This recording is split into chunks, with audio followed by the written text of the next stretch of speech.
Hello and welcome back to State of Charge. Today we're going to be doing the full review of the Electrify Home HomeStation. Now, Electrify Home is the residential charging division of Electrify America. So this is basically an Electrify America home charging station, but they have it in their home charging division called Electrify Home. Now, the home station is a 40 amp Wi-Fi connected smart charger. We're going to do the full review of it here today. Interesting thing about this station is it has been the most requested charging station review that I've ever had. And we get people send us messages on Twitter, on the YouTube channel, and I even get people that send me emails through Inside EVs saying, hey Tom, I'm interested in this charging station or that charging station, could you please review it? But never have I had so many people request a charging station like this one. I had to have at least 50 people email me and say, look, I'm waiting on your review to buy one. I think I want to get that station, but I want to see your comprehensive review first. And well, you're going to get it now. The interesting thing is this has been available on the Electrify America website for like 8 months now. I wrote a review on it on Inside EVs back, I think, in June. And I've been requesting it from Electrify Home ever since. I think I've sent them like 20 emails between then and now, but they finally carved out a few of these of their inventory and they're going to make them available for media review. I'm pretty sure I was the first person to get one of these, or at least I'm in the first wave. I haven't seen anybody else really review it yet other than owners that have bought them and put out kind of brief reviews. But we're going to do a full comprehensive review of this guy now, and then you can decide if it's the right home charging station for you. But first, don't forget, please, if you like what we're doing here on State of Charge, our EV reviews, DC fast charging recordings, range tests, and of course, our charging station reviews, please don't forget, click that subscribe button, ring the notification bell, click like on this video, all that good stuff, so you don't miss any upcoming content here on State of Charge. All right, so the first thing we need to do is open the box, see what's inside.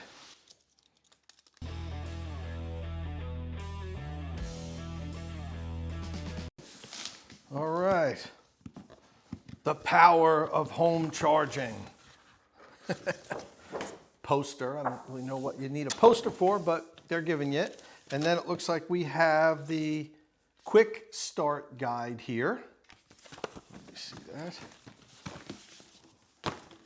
All right, and then a more detailed owner's manual inside the quick start guide.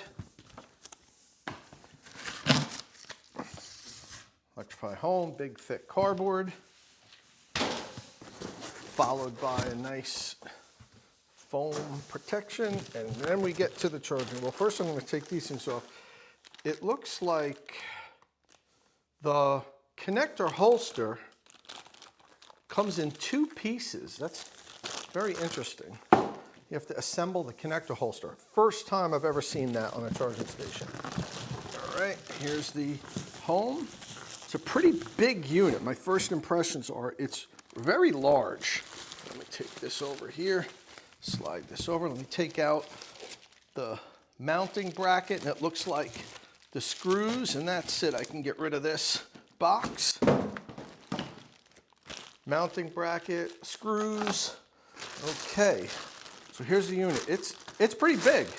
I mean, as you can see, compared to most of the other charging stations we have here, it's probably only smaller than Clipper Creek and the NLX juice box. It's bigger than everything else I have, so it's not a compact unit, which we tend to like. I'd rather have something small and compact than big and taking up a lot of room on the wall, but I mean that's not that big of a deal. I see down here it says styled by Etal Design. So Electrify America went out and hired a design firm, Etal Design, to design this baby. Interesting. Any event, let me finish unpacking it all now and take everything out of the bags and plastic, and then we'll take a closer look. All right, well, she's all unpacked. Let's take a look at what we have. So the main body of the unit, as I said before, is big.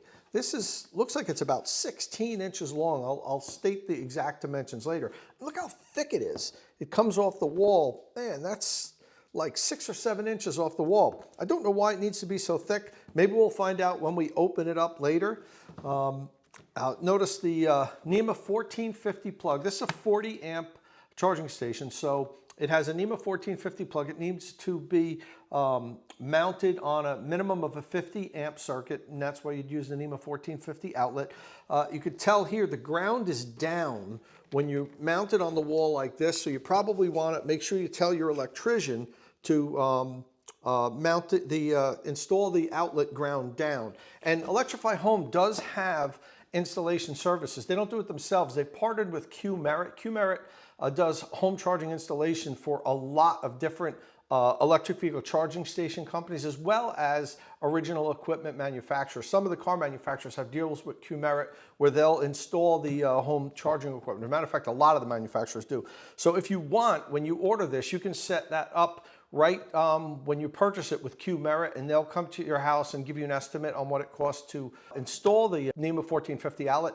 Or you can have them directly hardwire this. That is an option. The electrician will remove this plug and hardwire into the wall if that's what you prefer. One thing I will notice is this is a tremendously thick cable here that leads to the NEMA 1450 outlet, much thicker than most of these charging stations there, and it's really tough to bend. I mean, I guess you could install your outlet ground up if it was really close, but you really have to bend this thing, and it's not that easy.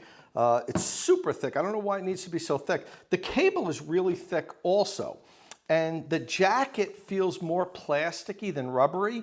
So it's going to be interesting to see how this performs in our cold weather test. My intuition is telling me it's not going to do great just because it doesn't feel rubbery. It feels more plasticky, but we'll see. And it's also super thick. Now this is a 40 amp charging station, and while there are other 40 amp charging stations with cables this thick, there's plenty that have thinner cables that are also UL certified. This is UL certified, safety certified, and so are the other units. Like the Tesla wall connector, for instance, is a 48 amp unit, even more powerful than this, and the cable's much thinner. The ChargePoint Home Flex over here can deliver up to 50 amps, and the cable's much thinner. Also, I'll actually lay them out next to each other in a little bit and show you the thickness of the cables and compare them. I'm also going to compare connectors. This connector here, I'm not a fan of. It's not terrible, but it's not rubberized. Doesn't really have a good feel in your hand. As people that follow my channel know, I'm a connector snob. Listen, you touch this every day a couple of times. It should feel good in your hand. It should be rubberized so it's not really ice cold in the winter. And it's not the worst connector that we've seen, but it's definitely not towards the top. And again, I'll compare some of the connectors later and show you the difference and why I like some of the connectors better than this. It does feel well made and solid. I'll give you that. It's a solid, heavy connector. It just doesn't have a great feel in your hand. I'll explain more on that later. Then we have the connector holster. This is unique. I've never seen a two-part connector holster. So you put this unit inside here, and then there's a torque screw here that you screw it together. I don't know what the advantage of that is. I think it's kind of maybe Ital Design came up with this, and it's some fancy way to make a connector holster. I'm not buying it. I don't like this connector holster, and I'll explain later the points on it that I don't like. And I just wish somebody would make, this is a remote connector holster. Sometimes charging stations have integrated connector holsters like ChargePoint Home Flex. The connector holster is integrated into the body of the unit like the NLX juice box. But most charging stations have remote holsters like this is. There's nothing wrong with that. But the one positive of having an integrated connector holster is, as you can see, you can backlight it with LEDs. If you're coming in a garage that's really dark at night, you can easily holster the connector, or if it's mounted outside in a dark area. I've had a lot of feedback from my followers that said, Tom, yeah, you know, it kind of is a pain holstering the connector because I can't find the exact spot. I almost have to hold it and then feed it in.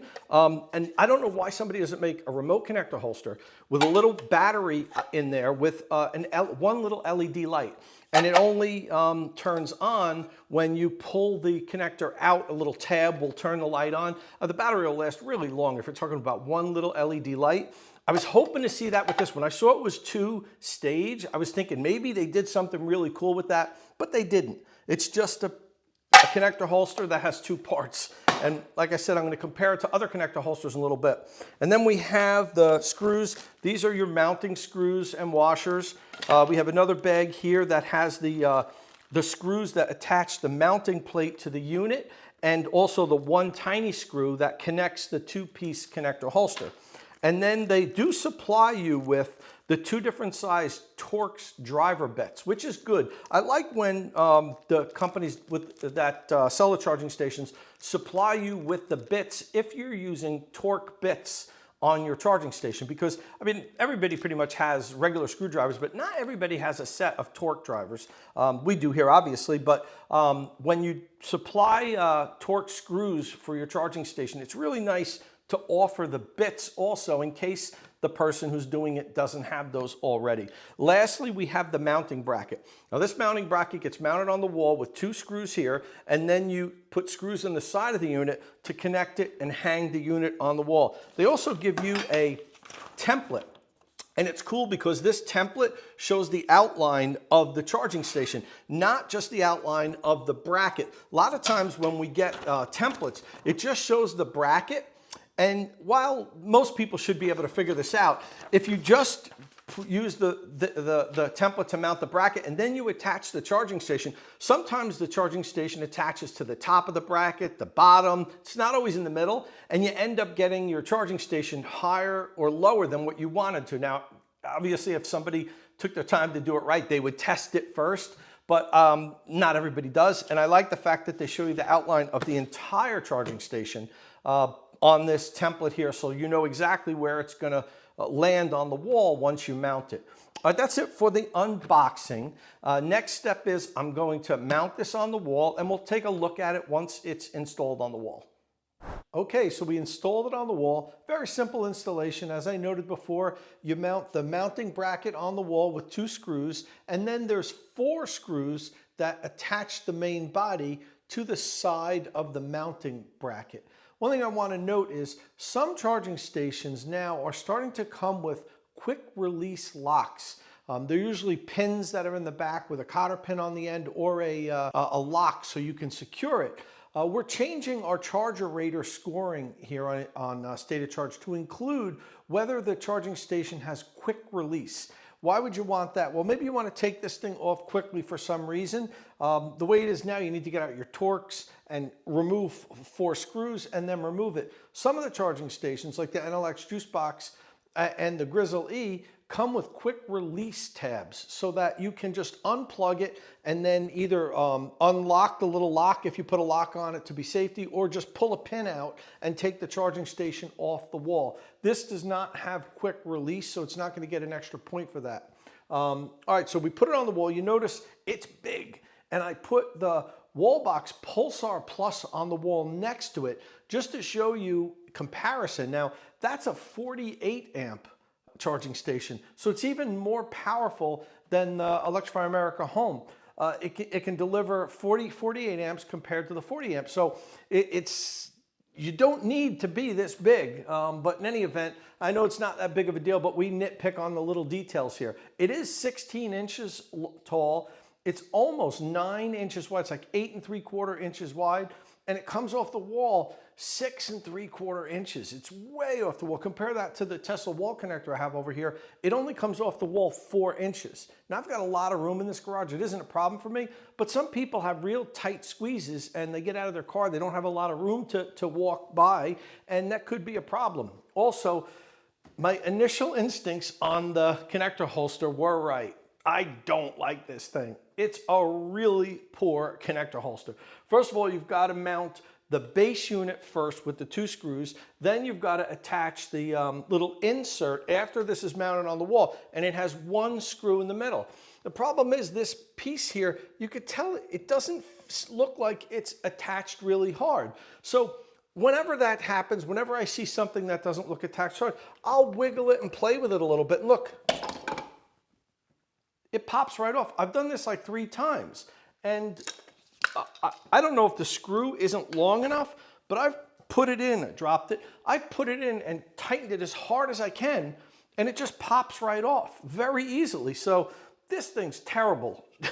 We might end up loving the HomeStation, but if I bought one of those, I'd probably get a connector holster from a third party like Amazon or something. You can buy really good connector holsters on Amazon for like $15. Any event, I'll probably put a link to some of those in the description of this video. If somebody really likes the home station, I'm telling you, I'd get a different connector holster. And we're going to compare this to a couple connector holsters in a minute.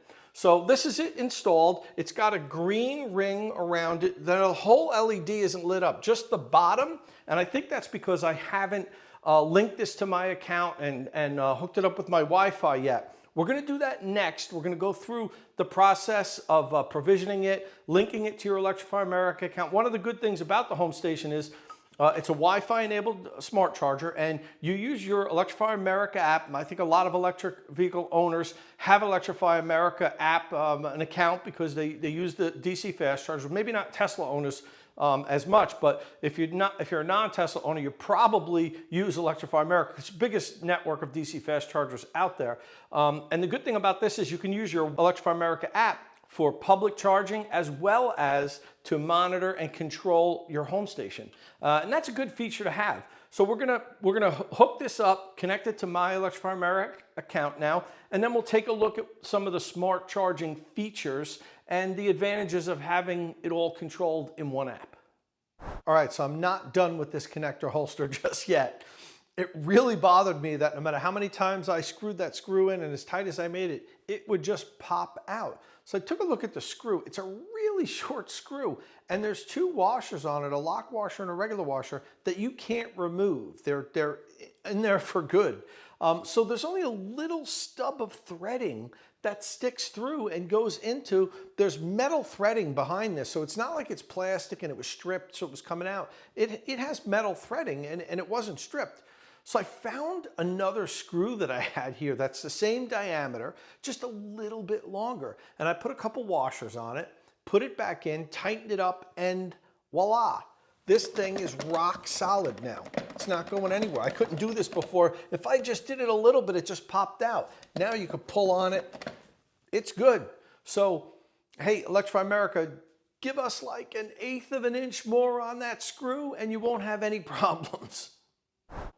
About 2 weeks ago, I received an email from one of my followers that explained that he bought a charging station off Amazon. It was a budget charging station from a no-name brand. And about a month after he owned it, he dropped the connector. He said it was the first time he even dropped the connector in his driveway, and it broke. Now, once your connector breaks, you got to throw the unit out. You can't really replace it. It would cost more to change the connector than it does to buy a whole new unit. So he basically just lost his money. And he recommended that I test the connectors for their durability. And I actually never really thought of that before. I always test them for how they feel and whether they feel like they're well made. But what we're going to start doing from now on is a drop test on all of the connectors on every charging station that we do. Now, followers of this channel know that I already do a drop test of the portable charging units. I drop the whole unit. But we're going to be testing the connectors from now on. So let's test the home station's connector. What I'm going to do is hold it about waist high, because the charge port on most electric vehicles is no higher than this. And if you're carrying the connector, you're not going to lift it up over the air to carry it. So we're going to drop it from about waist high 5 times on this concrete floor, and just to make sure it holds up under at least 5 drop tests. So let's try out the home station's connector.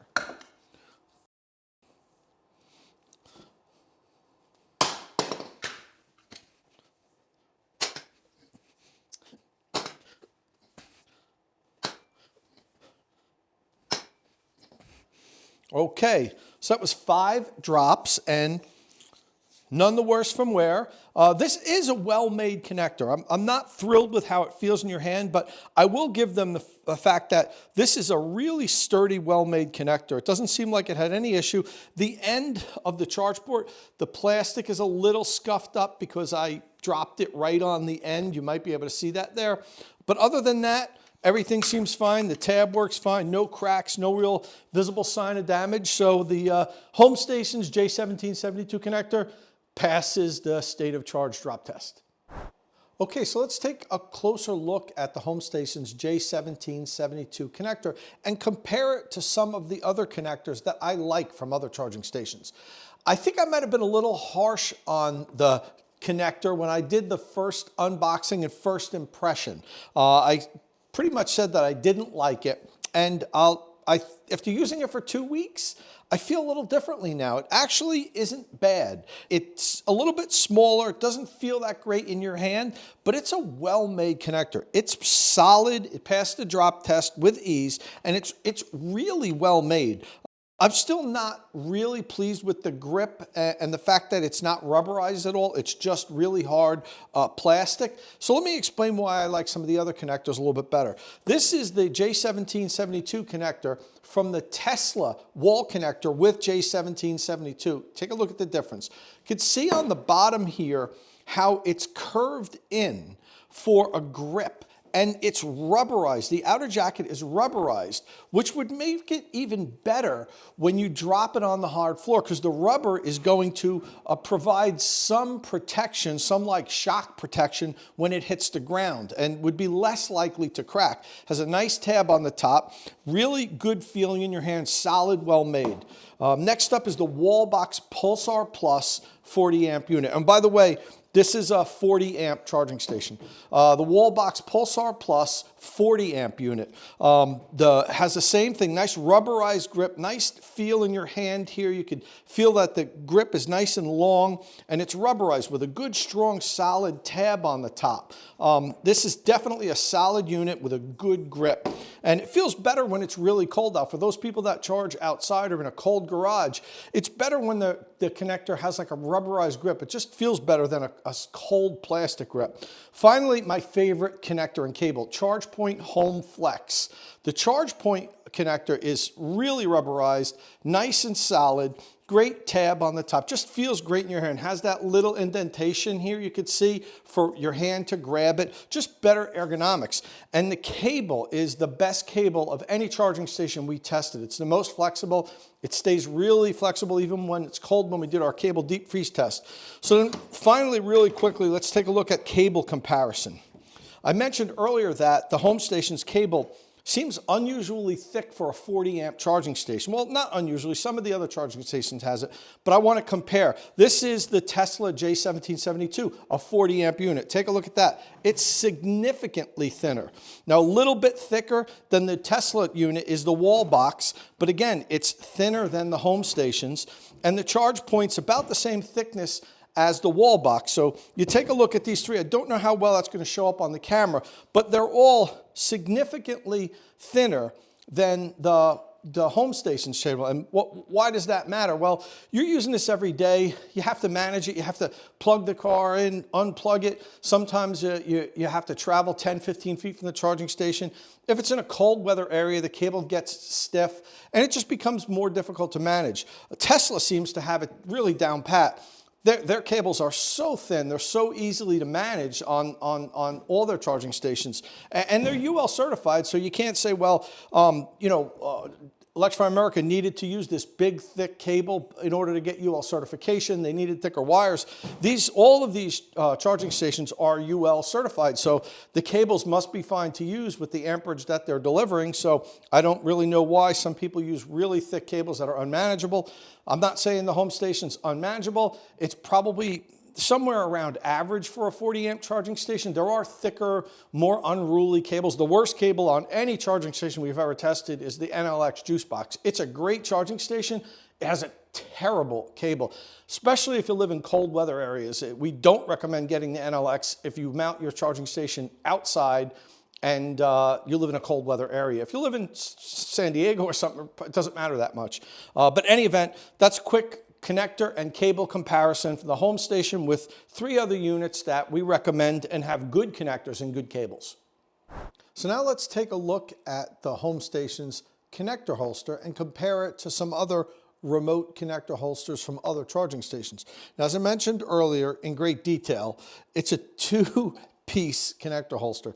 You can see inside there's some metal threadings that this insert goes into, and then you screw it in with hopefully a little bit longer screw than what they give you. There's 2 holes in the back where you screw that into the wall. Then you insert this piece here. There's little tabs on the bottom that it snaps into, and then you screw it in to connect it. I still don't really know why you need to do it in 2 pieces.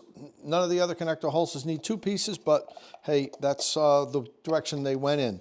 Why don't I really love this? Well, besides the fact that you have to assemble it and it really doesn't seem like it's that sturdy, when you put the connector in, as you notice here, it doesn't protect much of the connector. It just connects the pins. Now, if this is mounted outside, you can imagine if it was snowing, the whole handle on the connector would be covered with snow. Now, it's not unusual. Many of the connector holsters also expose the connector, but they don't have to, and not all of them do. A good example would be the Clipper Creek connector holster. If you take a look at this, this is what Clipper Creek gives you with every charging station. It's a side mounted. It doesn't go straight in. It goes on the side. But when you put the connector in, it holds at least half of the connectors all protected, including the button. So the tab won't. If you get freezing rain and then it gets colder, this could freeze up and you won't be able to press it to unlock your the connector. This would protect it from that. The whole tab is completely protected from any type of inclement weather. So I know I'm nitpicking. That's what we do in these reviews. We nitpick the heck out of things. I like this design here. The only thing I'll complain about with the Clipper Creek design is you can't loop a cable around it. All of these other connector holsters, this is from the Grizzle E, this is from Wallbox. They have these tabs on the top so you can loop the cable around it. Same with the HomeStation. The HomeStation has a nice big wide tab on the top, so you could really run the cable around as many times as you want. It's not going to fall over. It's good when they have a big tall tab like this. So in that regards, they have a good design. But most of them do. This is the Wallbox. It has a nice big one. The Wallbox is similar to the HomeStation, and I selected this one to compare because it's basically the same thing. It has nice big tab on the top. It's roughly the same size, but they accomplished this in one piece. And you know, it does the same thing as the HomeStations, and you don't have to assemble it. You don't have to worry about the screw being too short and all that stuff. It's just poor design in my opinion. One thing I like about the Grizzle E's connector holster is they call it the Easy EV plug because it has this big wide opening. You notice these connectors here, the opening is just the size of the J1772. It's not any wider, so you kind of have to be precise. And this goes back to when I talked earlier about, I wish somebody would make a connector holster, a remote connector holster with a little LED light, because if it's mounted in a dark area, it's hard to get it perfectly in there to lock it. So people fumble with it at night, and it's just a pain point, and it's a hassle you don't need. But what Grizzle E did with the Easy EV plug is they have this big wide opening, and anywhere you strike it, it locks. You don't have to be perfect. You can come in on the side and do it, and it does it. So if you're coming in on an angle, it locks in. So this is a pretty good connector holster. If you want to upgrade your connector holster, Grizzly sells these on the website. They're really cheap. I don't know exactly how much they cost, but it's a little piece of plastic. It's not expensive at all. And it actually is an improved design over these other ones. And it actually, the connector goes in a little bit deeper. So, you know, maybe an inch deeper than on these. So it gives you a little bit more protection from driving rain and blowing snow. So that's it on our connector comparison. I mean, our connector holster comparison and review. The connector holster for the HomeStation is not up to standard. I would probably give it a C- to a D as far as comparing it to other connector holsters. But luckily, it's something that's easily remedied. You can buy another connector holster online from another charging station manufacturer or on Amazon for under $20 and just solve whatever issues you might have with the HomeStation's connector holster. It's time for our cable deep freeze test. Inside this deep freeze freezer, I put the HomeStation last night. It was about 12, 13 hours ago. So it's been freezing in this freezer for the equivalent of, say, overnight. We do this test to see how well the cable performs when it's really cold outside. A lot of people can't install their charging stations inside garage, so they have to install it outside their home. And in the northern states where it gets cold, it was 6 degrees here overnight. So in the northern states, the charging cable has to be able to perform well overnight when it's freezing cold. You don't want it to be just like a stiff frozen garden hose. It becomes really difficult to plug in and unplug your car in the morning at night if the cable is really stiff. Now, this might not really be important for those of you that live in Miami or San Diego, for instance. So you have to understand this test here is really specific for people that live in really cold weather climates. But for those people, it's very important. So first, what I'm going to do is take the temperature of the freezer so you know just how cold it is in there.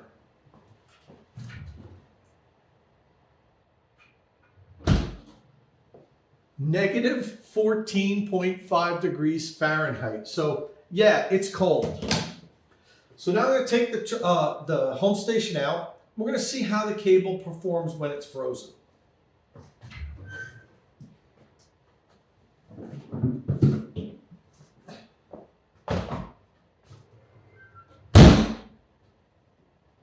If you notice, we wrap the cables up in tight loops all the time. Then we see how it is to unravel them, and then if we can ravel them back up in big long loops, and if the cable is bendable.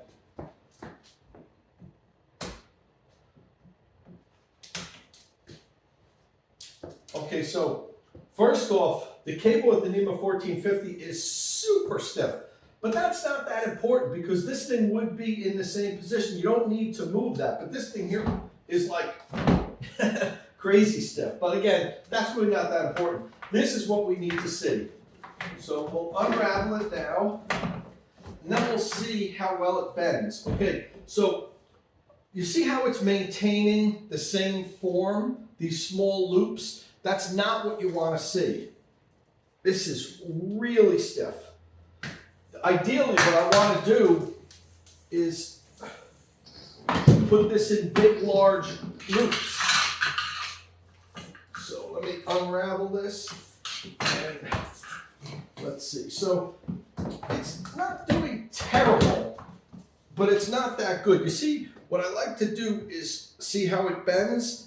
It's starting to bend a little bit, but again, it's warming up now because it's in the warm garage. So you can see the outer jacket isn't very rubberized. It's more plasticky, and it's super stiff. This isn't terrible. It's not going to lose a point in our ChargerRater, but it certainly isn't going to gain a point. It's not what we consider very good. It's about average. If this was a little bit thinner, I think it would have performed a lot better because there's two parts to this: how thick the cable is, and then what the outer jacket is made of. If it's more rubberized, it's easy to bend, but the thinner cables are also easier to bend because you could just manipulate them better than something this thick. Now, to show you what we like to aim for, I also put in the freezer last night the ChargePoint Home Flex. The ChargePoint Home Flex is a 50 amp charging station, and it has the best cable for cold weather that we've tested. So I'm going to pull that out now and just show you as an example of what a really good performing cold weather cable looks like.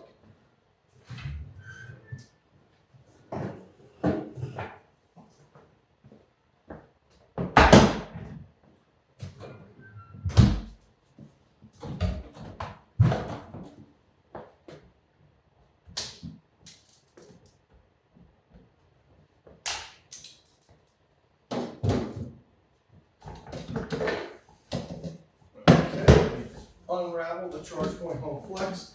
Now you see as I unravel it, watch how the cable doesn't maintain the loops that the other cable did on the HomeStation. You see how it almost immediately just becomes easy to maneuver.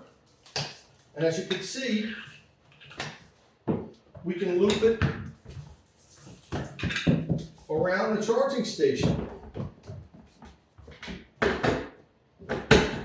And take a look at it. It almost immediately returns to its natural form. See this? And this has been in just as long as that. This cable is absolutely outstanding. If I were making a charging station today, I would find whoever ChargePoint sourced this from, see this? and get this cable, because it can deliver up to 50 amps. This is UL listed for 50 amps, so it's not like it's thin and can't handle high amperage. It just performs so well in cold weather. This is the gold standard for electric vehicle charging cables. So that's it. The Electrify America HomeStation is probably about average. So as I said earlier, it's not going to gain any points. It's not going to lose any points for cold weather applicability. We wouldn't say don't buy this if you're going to mount it outside in a cold weather area, but we also wouldn't advocate for it and say this is the charging station you should buy if you're mounting it outside and you live in one of the northern states. Okay, so next up, we're going to see how you pair your home station to your Electrify America app, what features it has, and also what charging information is displayed from within the app. Okay, so the first thing you're going to want to do is open up your Electrify America app and find the tab at the bottom in the middle that says Home. Tap the Home icon, and then you'll see a larger icon coming up that says Add Home Station. It wants to confirm that the LED ring is green, and that means that you've installed the home station properly. Click to continue, and the next step is to scan the serial number from the side of the home station. You also have the option of entering the serial number manually if you have difficulty scanning the barcode. I noticed that you have to get up really close to the barcode for it to accept it. Once you press scan serial number, the camera initiates the scanning process. It then asks for your permission to use a temporary Wi-Fi network to connect to your home station. The app then recommends that you use a licensed electrician to install either your NEMA 1450 outlet or directly hardwire the unit, which I always advocate for here. I think it's worth it to pay a qualified electrician to install all of your home charging equipment. It's just safer and a better decision. On the next step, now you're asked to identify the circuit breaker that the charging station will be powered by. This is necessary in order to complete the next step. However, I want to point out something here. The instructions on the app say that the circuit must not have a GFCI circuit breaker. Now, the most recent NEC code requires that a GFCI breaker be installed on a NEMA 1450 outlet that's used for electric vehicle charging. The reason why this instructions on the app say that it must not be installed on a GFCI outlet is because there's GFCI protection built into the home station, and you can't have two GFCIs on the same circuit. That's double GFCI protection, and it's not how you properly wire a circuit. What's going to happen in that case is you're going to have something that's called nuisance tripping, where the circuit breaker trips frequently and you have to reset it. The instructions on the app go on to say that if it is a GFCI circuit breaker, you need to contact a licensed electrician so they can correct the installation in accordance with the operating and installation manual. I don't know exactly what that means, but it's either going to direct the electrician to replace the GFCI circuit breaker in your service panel with a non-GFCI circuit breaker, or to disable the GFCI protection from within the home station. Only the latter of those two choices would be in accordance with NEC code. Now, I want to point out that this issue is not unique to the home station. There are a lot of home charging stations that have built-in GFCI protection, and they have this same issue.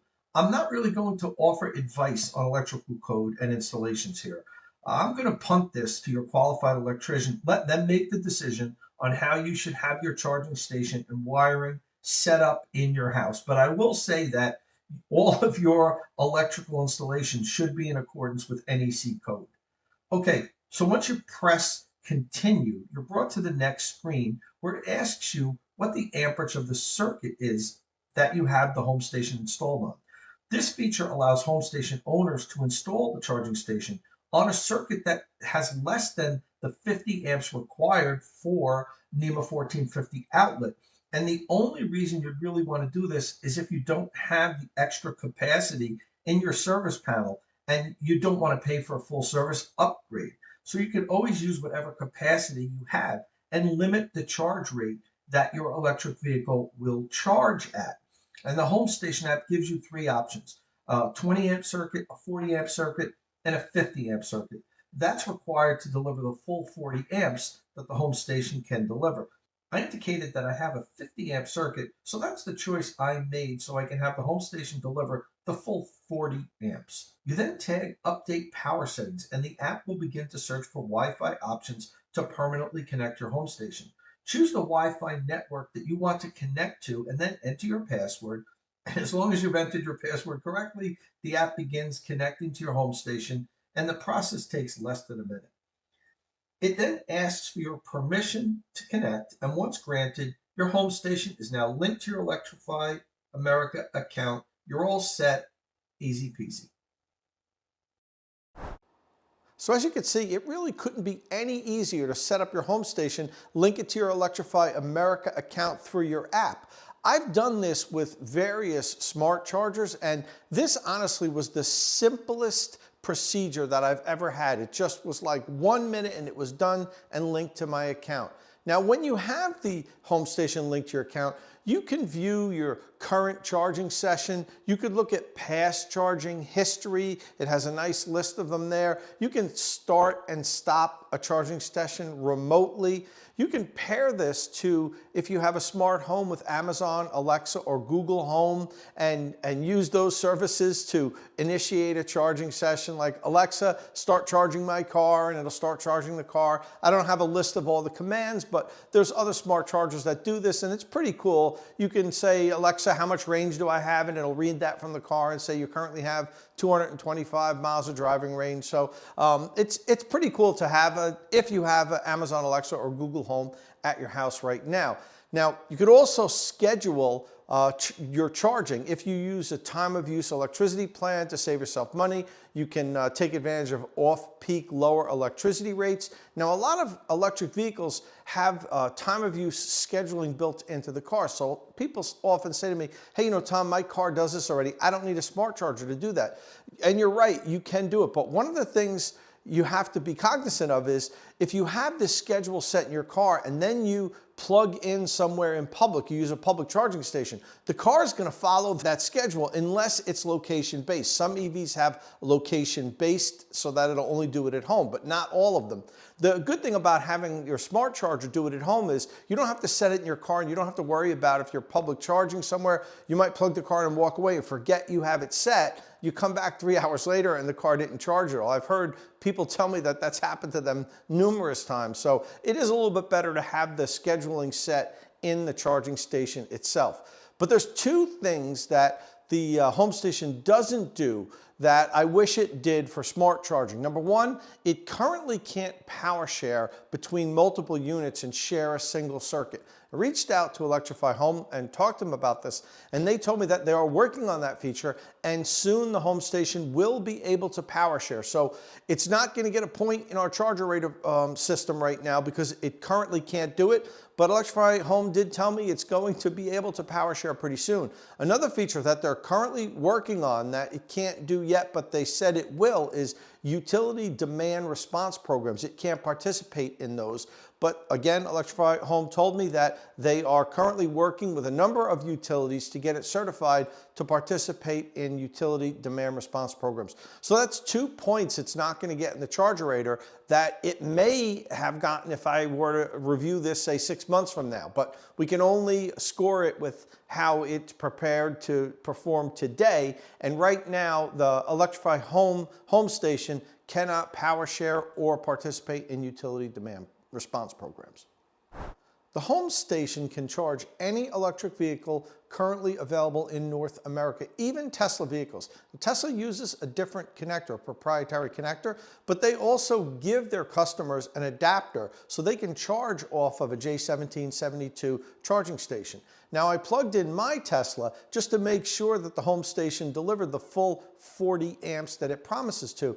And it did. It charged right at 40 amps, no problem with that. And one of the things I want to point out, before I plugged my Tesla in, you notice that LED light ring was green. And when I plug it in, it turned blue. That's because when the unit is ready to charge, that light is green. While it's charging a vehicle, it turns to blue. And when there's some sort of a fault, it's red. So you've got blue for charging, green for ready, red for trouble. And the last thing I want to touch on briefly before we go to the ChargerRater for our score is the design of the unit. I mentioned earlier that I wasn't really thrilled about how big it was, particularly about how thick it is and how far it comes off the wall. This was designed, as I mentioned earlier, by a design firm called Ital Design. And, you know, Electrify Home hired them to come up with this beautiful sculptured look. And it was bugging me on what it reminded me of, but it finally hit me. And once I tell you this, I don't think you'll be able to unsee it. The LED light ring that goes around the center of the unit is basically the silhouette of a Tesla wall connector.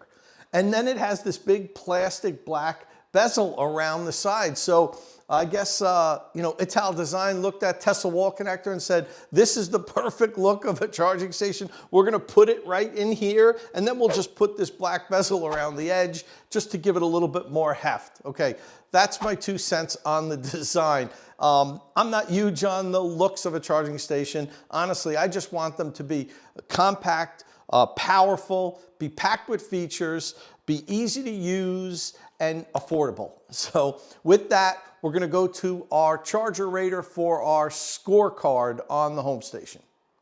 The ChargerRater is our point-based charger rating system with 5 different categories: cost and value, power and weatherproofing, construction and durability, smart, non-smart, and safety certified and warranty. In the first category, cost and value, the HomeStation takes a bit of a beating and walks away with only 11 points. That's because priced at $649, it is more expensive than most 40 amp smart chargers on the market today. The next category, power and weatherproofing, it gets 18 points. Construction and durability, it gets 15 points. In the smart or non-smart category, the HomeStation does really well and walks away with 22 points. It could have actually had 24 points if the power share feature was already finished and if it could participate in demand response programs. Both of those things, Electrify Home told me, will be capable pretty soon. Finally, we have safety certified and warranty. It gets 17 points. It gets an extra 2 points there because it has a 3-year warranty. The grand total is 83 points. When we transfer that to a 5-star rating, the ChargerRater gives the HomeStation 4.15 stars out of 5. But then I add my own personal score because I know that we can't just use a point-based system to give a final score. Some things you just can't quantify with points. I like the HomeStation, and I gave it a 4.45 stars out of 5. I actually could have given this as high as 4.75 stars out of 5 if it was power share capable, demand response capable, and cost just a little bit less. That's how much I like the station. It's a really good station. So my score averaged in with the ChargerRater score gives the HomeStation a final score of 4.3 stars out of 5. So the final score of 4.3 stars out of 5, it fared really well. I like the HomeStation. The only knocks that I have on is, number one is the price. For $649, I kind of expect to get a 48 amp charging station. Once you get over $600, you're kind of in the 48 amp charging station range.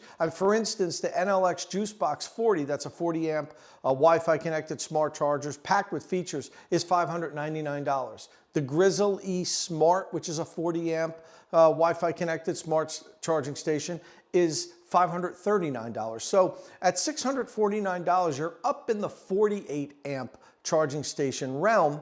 But you know, Electrify America has a lot to offer, and it's really good to have this all packaged in one app. If you use the Electrify America charging network, now you have the HomeStation. You just got one app for your public charging and your home charging, and it makes it easier. The less apps we have, the better. I like the features on it, the long 24-foot cable. It performed okay in the cold weather test, not great, not terribly.